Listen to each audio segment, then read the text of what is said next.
할렐루야. 오늘도 새벽 예배에 자리에 나오신 성도님들을 주님의 이름으로 축복하고 환영합니다. 함께 시간 기도하며 예배의 자리로 나가겠습니다. 함께 기도하겠습니다.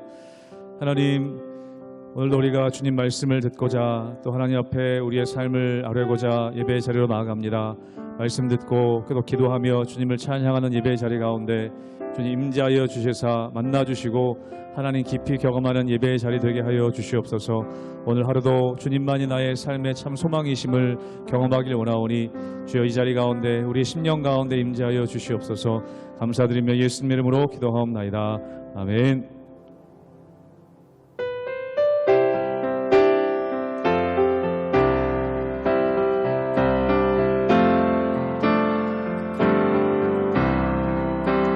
예수로 나의 구주 삼고 성령과 피로써 거듭나니 이 세상에서 내 영혼이 하늘의 영광 누리도다.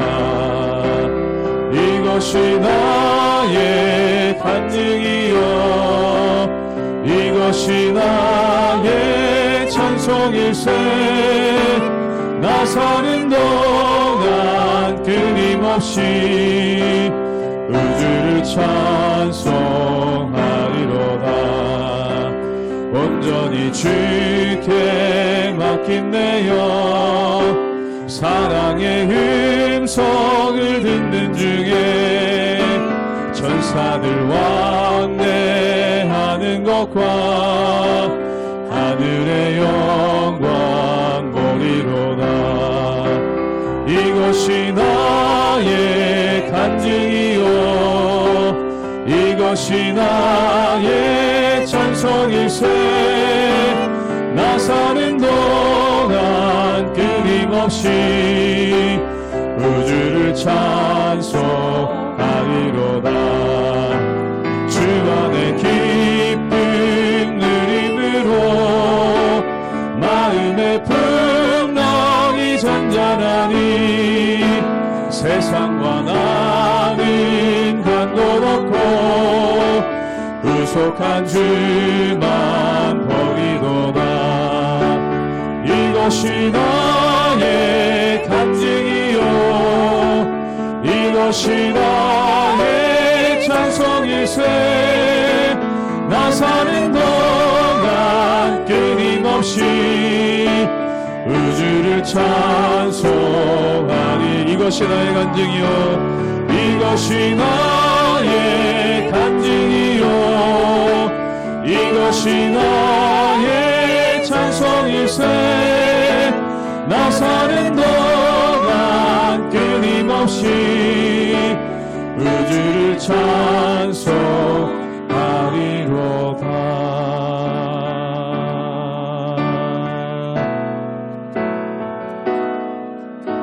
내게로부터 눈을 들어 주를 보기 시작할 때 주의 일을 보겠네.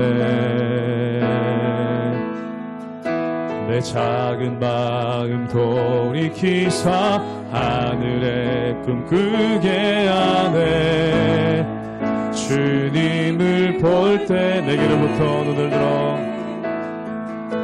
내게로부터 눈을 들어 주를 보기 시작할 때 주의 일을 보겠네.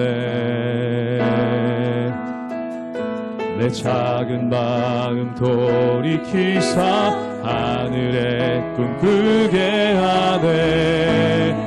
주님을 볼 때 모든 시선을 주님께 드리고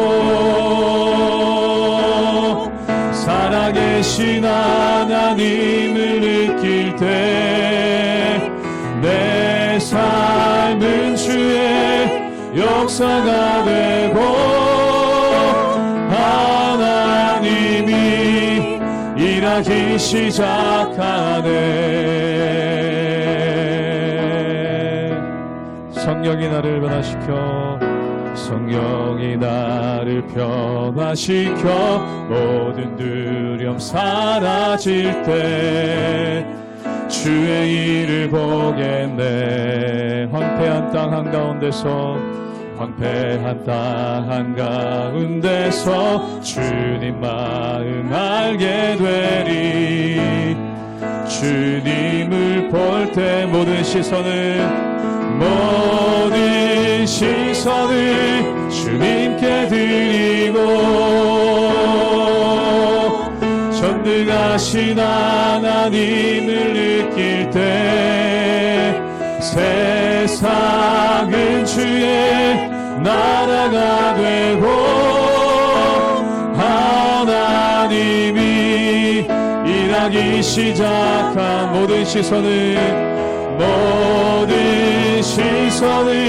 주님께 드리고 살아계신 하나님을 느낄 때 살아계신 하나님을 느낄 때 내 삶은 주의 역사가 되고 하나님이 일하기 시작. 한번 더 고백합니다. 모든 시선을 주님께 드리고 전능하신 하나님을 느낄 때 세상은 주의 나라가 되고 하나님이 일하기 시작하네. 할렐루야. 하나님의 은혜와 평강이 우리 모든 성도님들의 삶과 관계 가운데 충만하게 임하길 주님의 이름으로 축복합니다. 우리는 계속해서 이 창세기 말씀을 보고 있습니다. 아담과 하와로부터 시작된 이 가정, 이 깨어짐을 통해서 또 가인과 아벨의 이 극단적인 이 사건을 통해서 결코 인류사 가운데 가정이란 곳이 행복하고 따뜻한 곳만은 아니라는 것을 알게 되죠. 더 나아가 이 야곱의 가정을 보면 더더욱 그렇습니다. 그럼에도 불구하고 하나님은 신실하게 일하셔서 가정마다의 아픔과 고통을 치유하시고 하나님 나라로 세워가시는 것을 볼 수 있습니다. 우리 또한 그러한 기대와 소망 가운데 신앙생활하며 우리의 가정을 돌보고 또 믿음의 권속들을 돌아보는 것임을 알게 됩니다. 어쩌면 이 땅끝이 이 가정이 아닌가 이런 생각도 듭니다. 늘 하나님께서 주목하고 계시다는 것을 기억하면서 우리의 가정과 또 우리의 모든 관계들 가운데 하나님의 샬롬이 임하기를 간구하기를 원합니다. 또 나아가서 우리가 이 생각했을 때 내가 하나님 자리를 차지해서 내 마음대로 할 때는 무너지고 깨어졌던 모든 관계와 가정의 모습들이 하나님의 하나님 되심을 인정할 때야 비로소 회복된다는 것을 우리는 창세기 말씀을 통해서 깨닫게 됩니다. 우리 삶의 자리에서도 하나님을 하나님으로 인정하며 나아가는 저와 여러분 되시길 주님의 이름으로 축복합니다.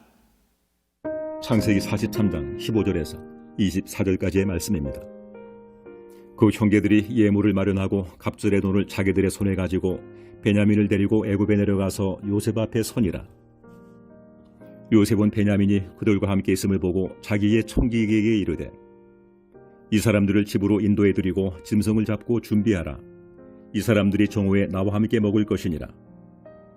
청기기가 요셉의 명대로 하여 그 사람들을 요셉의 집으로 인도하니 그 사람들이 요셉의 집으로 인도됨에 두려워하여 이르되 전번에 우리 사루에 들어있던 돈의 일도 우리가 끌려드는도다. 이는 우리를 옥료하고 달려들어 우리를 잡아 노예로 삼고 우리의 나귀를 빼앗으려 함이로다 하고 그들이 요셉의 집 청기기에게 가까이 나아가 그 집 문 앞에서 그에게 말하여 이르되 내 주여 우리가 전번에 내려와서 양식을 사가지고 여관에 이르러 자루를 풀어본즉 각 사람의 돈이 전에 그대로 자루하기 위에 있기로 우리가 도로 가져왔고 양식 살 다른 돈도 우리가 가지고 내려왔나이다. 우리의 돈을 우리의 자루에 넣은 자는 누구인지 우리가 알지 못하나이다. 그가 이르되 너희는 안심하라. 두려워하지 말라.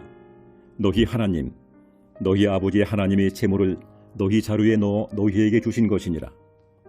너희 돈은 내가 이미 받았느니라 하고 시므온을 그들에게로 이끌어내고 그들을 요셉의 집으로 인도하고 물을 주어 발을 씻게 하며 그들의 나귀에게 먹이를 주더라.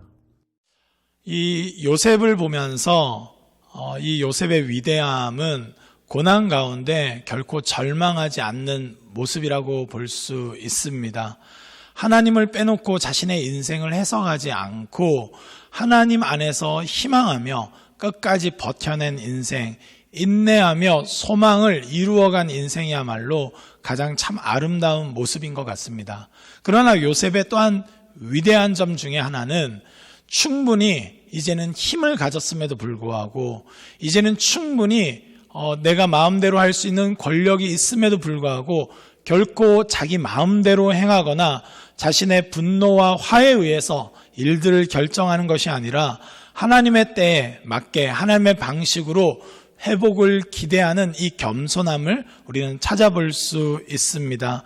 이제 형제들을 다시 만나서 하나님의 방식으로 회복될 것을 소망하면서 요셉이 이제 일을 처리해 나가는 것을 오늘 본문을 통해서 살펴볼 수 있게 됩니다. 오늘 본문 15절 말씀을 함께 보도록 하겠습니다. 그 형제들이 예물을 마련하고 갑절의 돈을 자기들의 손에 가지고 베냐민을 데리고 애굽에 내려가서 요셉 앞에 서니라. 아멘. 요셉은 베냐민을 보길 원했습니다. 라헬의 이 첫째인 본인과 또 둘째인 베냐민은 이 비슷한 분위기 가운데 클 수밖에 없다는 것을 요셉이 알았기 때문이죠.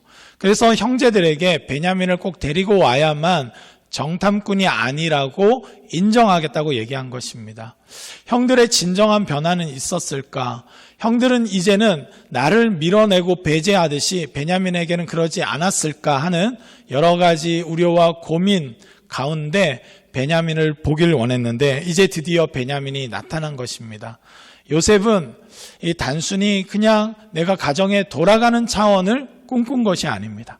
하나님이 원하시는 진짜 가정의 모습, 나도 인생의 여러 가지 고초 가운데 하나님 안에서 성장했지만 형들도 진정한 변화가 있기를 바라는 마음으로 그런 소망을 담아서 그 가정의 모습들을 확인하고 싶었습니다.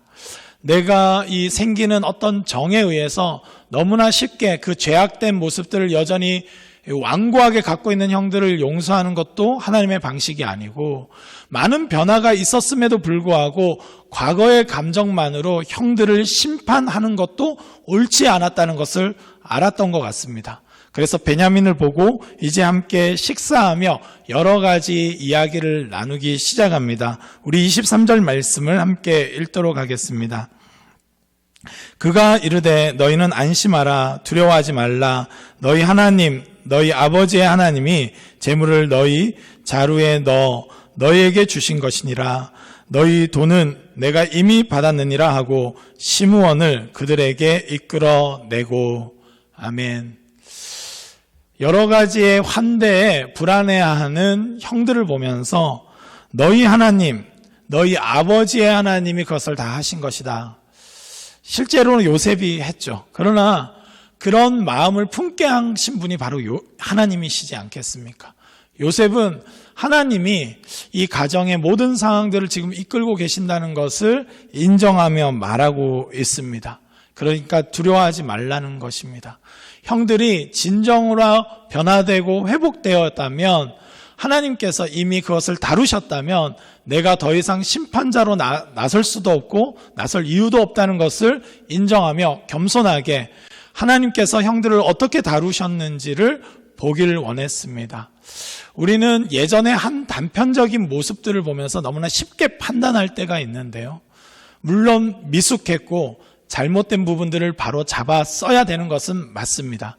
그럼에도 불구하고 하나님은 각 사람 가운데 여전히 일하시는 분이고 그동안 성숙시키시고 변화시키시는 분이기 때문에 내가 하나님 자리를 차지해서 너무나 쉽게 죄를 관가해서도 안 되지만 너무나 쉽게 과거의 죄에 대해서 내가 스스로 심판자가 되어 모든 것을 처리하려고 하는 교만함 또한 조심해야 되는 것입니다.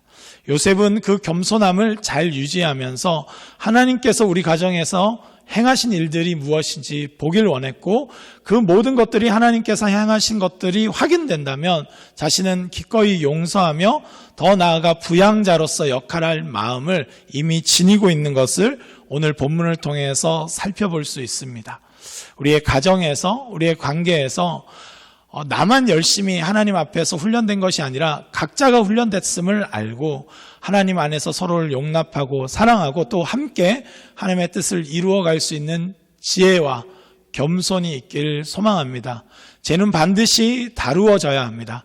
그러나 내가 반드시 다루는 것이 아니라 바로 하나님이 다루셨는가를 분명하게 분별하며 우리의 미숙함에도 불구하고 하나님께서 온전케 하심을 경험할 수 있길 소망합니다. 그 기대와 소망을 담아서 서로를 축복하고 서로를 바라보고 서로에게 책임져주고 서로를 위해서 기도할 수 있는 영적 공동체가 되길 소망합니다. 함께 기도하시겠습니다. 하나님 아버지, 우리가 과거의 죄를 너무 쉽게 관과하지도 말게 하시고 우리가 심판자가 되어서 모든 것을 판단하고 모든 것을 결정지으려고 하는 교만함에도 빠지지 않도록 저희들을 지켜주시옵소서. 하나님이 결국 모든 것을 회복하시는 분, 하나님께서 서로를 용납하고 용서하며 치유케 하시는 분, 죄가 있으면 반드시 죄를 물어서 반드시 회개케 하시고 돌이키게 하시는 분이심을 신뢰하며 주님 믿음으로 걸어갈 수 있도록 은혜를 더하여 주시옵소서. 하나님을 의지합니다. 우리 모든 이 관계 안에서, 우리의 가정과 교회 안에서 하나님의 일하심을 기대합니다. 각자 참 미숙할 때 서로 상처 주고 아픔을 줬지만 이제 용서를 구하며 하나님께서 각자 다루셨음을 고백하며 치유되고 회복되는 영적 공동체가 되길 원합니다. 성령님 친히 임재하여 주시고 친히 다스려 주시옵소서. 오늘도 주님의 일하심을 기대하며 믿음으로 반응하는 저희들 될 수 있도록 다스려 주시옵소서. 감사드리옵고 예수 그리스도의 이름으로 기도드립니다. 아멘.